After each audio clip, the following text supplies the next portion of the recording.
Look at this, though. Ambition. Got the Predator. Doesn't see him just yet. Looking for it now. The Predator comes through and the flash shot in. They want to kill him here. There's the shockwave. Isn't enough lava. Is able to double flash out. I know it's funny, but again, I'll repeat this. It's a pretty standard Skarner mechanic if you're an experienced Skarner player, but as the suppression is about to time out, if you reverse the direction of your behind you, I think if you did that, that would have actually been enough displacement that he wouldn't have given a flash, but I'm sure Ambition just wanted to flash on the mid laner. It happened to be a Zoe. Bit unfortunate. This time the arrow is going to land. The question is, Ruler with all of his summoners, can he get away from this one? Core JJ also flashing. There's the trouble bubble though, and there goes his life as the flash comes in. Hanwha able to pick up first blood. All they want to do, they've got Zoe, they've got Morgana, they've got Ashe. They're looking for picks. Picking a picks, gonna annoy Fly, but not gonna actually get his cleanse out. Even Lava not going for it. Speaking of going for it, Ambition up here says, haha. Here I am. Nice ultimate. And does not. His ult is really only to stop people CCing him because he is the AD cannon. Yeah. Trying to steal this red buff away now. See what they can do. The smite fight goes in. Actually, someone pushing forward the red buff. Who did that actually go on to? Not ideal if you're facing against it. Rift Herald is going to be popped down in the bottom lane here. This is big for Hanwha Life. Remember that Gen.G counter-picked the Morgana support with final pick to get first pick, to control bot lane. That hasn't worked out. Was Orianna in the end. Started as they're looking for the pick. They catch him so well here. The arrow comes in, but in the end, looks like even Merc treads perhaps for this Skarner. He gets away from all the pick. Lane turret, but with Orianna staying in the spot, it's actually going to be Hanwha Life pulling back and showing a lot of restraint, all things considered. Lava took way too much damage from the Orianna. Just a group up here from Gen.G. They're looking to take this mid-tier 1. Would be fantastic for their map control. Looks like they should be able to do it last. Blade. This is the My Life Sucks Mundo situation. But given second, this Orianna is going to be doing ridiculous amounts of damage. And you know, there's a lot of squishy people who are going to have to RSVP to her Shockwave party. That's not good. Not good.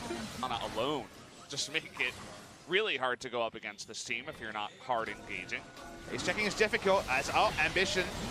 Really nice black shield, but it doesn't look like it's enough. Where's the damage, though? Someone survives long enough to put down his Lamb's Respite after the stopwatch. Pretty awkward. It looked for sure that Sungwon would go down. They take the mid lane turret. We see already a lot of damage topside as Chilling Smite and Flash.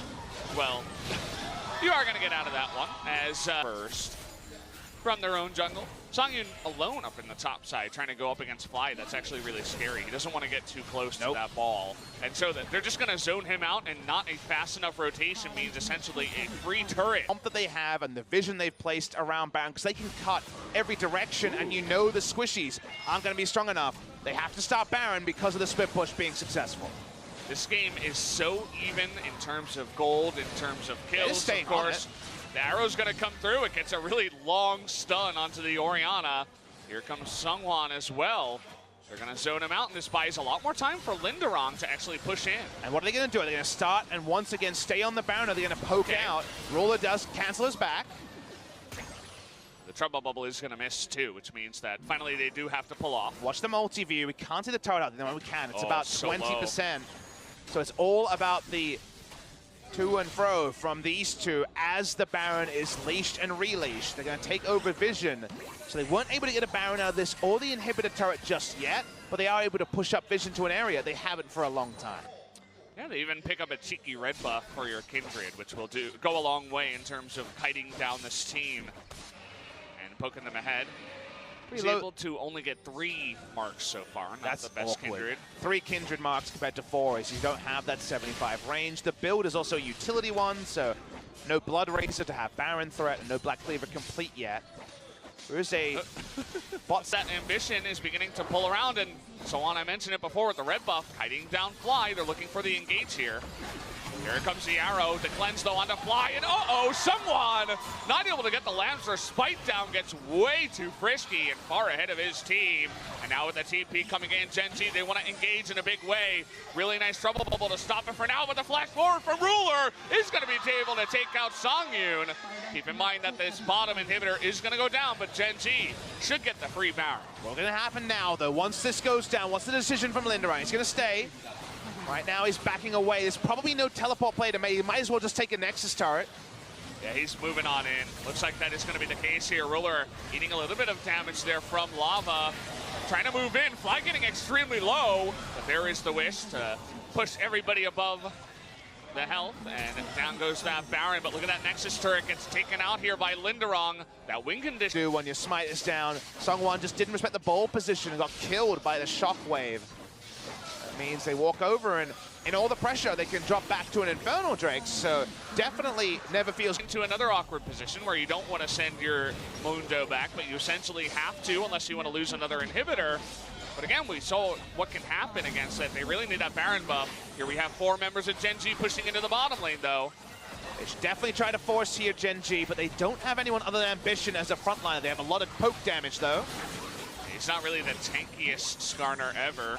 Just trying to push them back with the Predator. He will be able to do that, and Hanwha, you can see the poke that goes onto them just by a couple of abilities from Ruler, and they're not just done yet. They're going to continue pushing in. It's the right move from Gen.G. They need to keep the pressure up. What will Hanwha Life Esports do?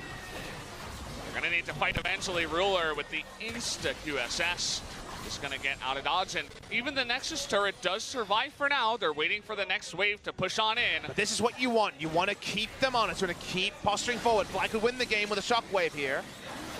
He's going to be slept for now. Isn't going to use that cleanse. Down does go the Nexus turret. This game on a knife's edge right now. Gen.G with only 30 seconds of Baron just yet. One more wave. Okay, they're going to wait for it. They keep that cannon alive for now. Unfortunately, though, it is going to get a little bit too close. Down it does go. Next wave will not have the cannon. Can they push it in with 20 seconds left on the Baron and actually end the game? We're going to get to see it, Valdez. Let's have a look at this. With a flash in from Ambition.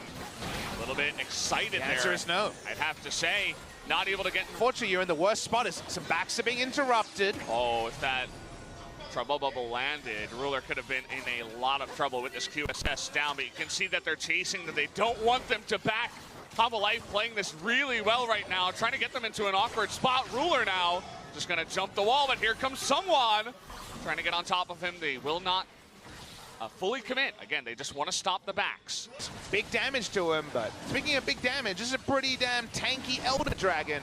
And right now, it seems like Hanwha Life, with no one to face check, can't walk up to it. Look at the play here for Hanwha Life. They're going to go for the Baron. All the assist pings up in the top side. They're going to give away the Elder. I'm not sure if they're going to be fast enough, though. Kyuve going to come in here and spot this, try to slow down Linderann.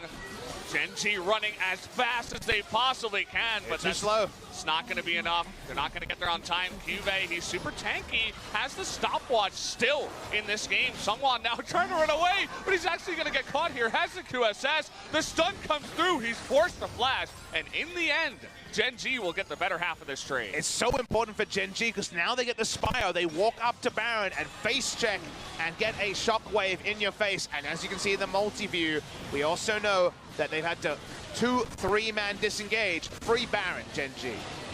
Crazy turn of events. Good call by Gen.G to go for that Elder Drake. I wasn't so sure. In the game with the first Baron, they didn't do that, but this time, big boy Kyuve's coming along.